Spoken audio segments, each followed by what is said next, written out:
কোরআনের 5 আয়াত নিয়ে হেরা গুহা থেকে বিশ্বনবী আম্মা জান খাদিজাতুল কুবরা রাদিয়াল্লাহু তাআলা আনহার কাছে চলে আসলেন। এসে ডেকে বললেন, খাদিজা জাম্মিলুনি জাম্মিলুনি, কম্বল দিয়ে তুমি আমারে চাপা দাও, আমার ভয় লাগছে, মনে হয় আমি বাঁচবো না। আম্মা জান খাদিজা বললেন, কি হয়েছে আপনার? বিশ্বনবী বললেন, বিশাল বড় একটা লোক কোরআনের 5 আয়াত নিয়ে এসেছে। ওই লোকের পা হেরা গুহার মধ্যে, মাথাটা আকাশের উপরে, এত বিশাল সত্তা, বিশাল কোন মানুষ জীবনে আমি দেখি নাই। এসে সে পরিচয় দিয়েছে সে নাকি জিব্রাইল ফেরেশতা। বিশ্বনবী বললেন, মনে হয় আমি বাঁচবো না, আমার জ্বর চলে এসেছে, আমার হৃদয়ের মধ্যে কাঁপুনি শুরু হয়েছে, তুমি আমারে কম্বল দিয়ে চাপা দাও।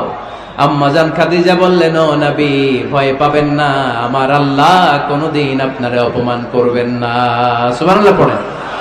ওয়াল্লাহি ওয়াল্লাহি লা ইউখজিকা